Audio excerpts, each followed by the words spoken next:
Apakah kalian tahu apa itu hukum ekonomi bisnis? Mari kita cari tahu bersama-sama dengan menyimak video berikut ini. Pengertian hukum ekonomi dan bisnis. Dalam beberapa literatur terdapat perbedaan pengertian tentang hukum ekonomi dan hukum bisnis. Di antara pakar hukum juga belum sepakat dan sependapat tentang definisi keduanya. Menurut Sunartiyati Hartono, hukum bisnis adalah bagian dari hukum ekonomi dalam arti luas. Satu hal ini dipertegas oleh Amrizal bahwa istilah ekonomi dan bisnis terdapat perbedaan yang cukup tajam, di mana istilah ekonomi banyak ditulis dalam buku teks teoritis didasarkan pada logika dan tampak mempunyai validitas sebagai teori. Sedangkan istilah bisnis terfokus pada aktor, yaitu para pelaku dan pengusaha yang berada di lapangan untuk menyelenggarakan aktivitas bisnis. Pengertian bisnis tersebut memiliki arti yang lebih luas daripada perdagangan, yakni investasi, produksi, pemasaran, serta pembiayaan.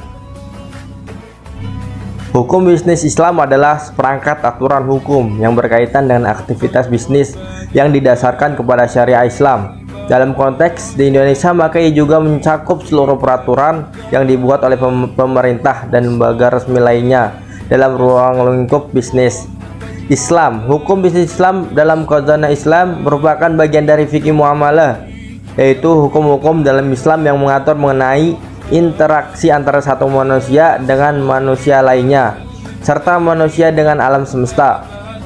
Saat ini fikih muamalah mengalami penyempitan makna, yaitu hukum-hukum yang berkaitan dengan aktivitas ekonomi dan bisnis masyarakat sehari-hari.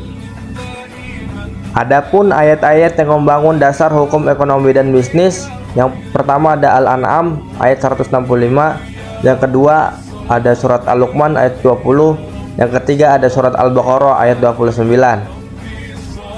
Adapun surat Al-An'am ayat 165 yang berbunyi, wa huwallazi ja'ala lakum khalaifal ardi wa rafa'a ba'dakum fawqa ba'din darajatil yabluwakum fima atakum inna rabbaka sari'ul iqab wa innahu laghafurur rahim, yang artinya, dan dialah yang menjadikan kamu penguasa-penguasa di bumi, dan dia meninggikan sebagian kamu atas sebahagiaan yang lain beberapa derajat untuk mengujimu tentang apa yang diberikannya kepadamu. Sesungguhnya Tuhanmu amat cepat siksaannya, dan sesungguhnya dia maha pengampun lagi maha penyayang. Adapun dalam surat Al-Luqman ayat 20 yang berbunyi, alam tarau annallaha sakhkhara lakum ma fis samawati wa ma fil ard wa asbagha alaikum ni'amahu zahiratan wa batinah wa minan nasi man yujadilu fillahi bighairi ilmi wala hudan wala kitabim munir, yang artinya, tidakkah kamu memperhatikan bahwa sesungguhnya Allah telah menundukkan apa yang ada di langit dan apa yang ada di bumi untukmu. Dia juga menyempurnakan nikmat-nikmatnya yang lahir dan batin untukmu. Akan tetapi di antara manusia ada yang membantah keesaan Allah tanpa berdasarkan ilmu, petunjuk dan kitab suci yang menerangi. Saya akan membacakan surat Al-Baqarah ayat 29. A'udzubillahi minasyaitonirrajim. Bismillahirrahmanirrahim. Huwallazi khalaqal lakum ma fil ardi jami'an tsumma stawa ilaihi sama fasawwahunna sab'a samawat wa huwa bikulli syai'in alim, yang artinya, dialah Allah yang menciptakan segala apa yang ada di bumi untukmu, kemudian dia menuju ke langit, lalu dia menyempurnakannya menjadi 7 langit, dan dia maha mengetahui segala sesuatu. Adapun tafsiran dalam surat Al-An'am ayat 165, tafsir Al-Jalalain, yakni dialah yang menjadikan kamu penguasa-penguasa di bumi, jamak dari kata khalifah, yakni sebagian di antara kamu mengganti sebagian lainnya di dalam masalah kekhalifahan ini, dan dia meninggikan sebagian kamu atas sebagian yang lain beberapa derajat dengan harta benda, kedudukan dan lain sebagainya, untuk mengujimu, untuk mencobamu tentang apa yang diberikan kepadamu. Artinya dia memberi kamu agar jelas siapakah di antara kamu yang taat dan di siapakah yang maksiat. Sesungguhnya Tuhanmu itu adalah amat cepat siksaannya terhadap orang-orang yang berbuat maksiat kepadanya, dan sungguh Dia Maha Pengampun terhadap orang-orang mukmin, lagi Maha Penyayang. Adapun tafsiran dalam surat Al-Luqman ayat 20, menurut Ibnu Katsir, tidakkah kalian perhatikan, hai orang-orang yang diajak bicara, tidakkah kalian ketahui bahwa Allah telah menentukan untuk kepentingan kalian apa yang di langit, yaitu matahari, bulan, dan bintang-bintang, supaya kalian mengambil manfaat daripada dan apa yang di bumi berupa buah-buahan, sungai-sungai, dan binatang-binatang, dan menyempurnakan, artinya meluaskan dan menyempurnakan untuk kalian nikmatnya lahir, yaitu diberi bentuk yang baik, anggota yang paling sempurna dan lain sebagainya, dan batin berupa pengetahuan dan lain sebagainya. Dan di antara manusia, yakni penduduk Mekah, ada yang membantah tentang keesaan Allah tanpa ilmu pengetahuan atau petunjuk dari Rasul, dan tanpa kitab yang memberi penerangan yang telah diturunkan oleh Allah, melainkan dia melakukan hal itu hanya secara taklid atau mengikuti saja. Tafsir Al-Baqarah ayat 29. Kitab Ma'ali Mu'tazil karya Imam Al-Baghawi mengatakan penciptaan langit dan bumi pada surat Al-Baqarah ayat 29 dimaksudkan agar manusia mengambil pelajaran dan menjadikan bukti kebesaran Allah. Tetapi sebagian ahli tafsir menyebut penciptaan langit dan bumi dimaksudkan agar manusia menerima manfaat dari keduanya.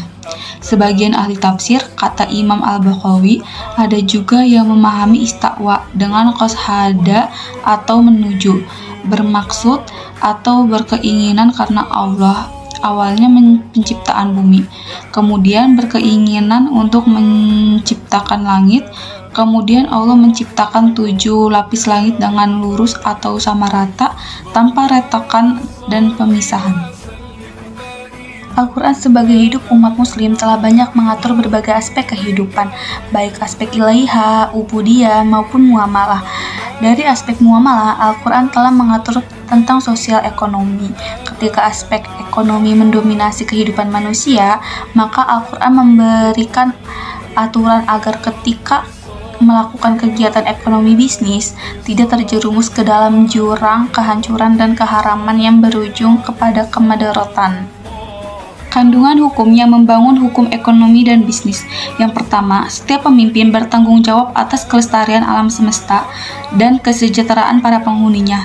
Yang kedua, semua yang ada di langit dan di bumi dengan segala potensinya, baik yang bisa disaksikan dan dirasakan langsung oleh indera maupun tidak, disediakan oleh Allah untuk kepentingan dan kesejahteraan manusia.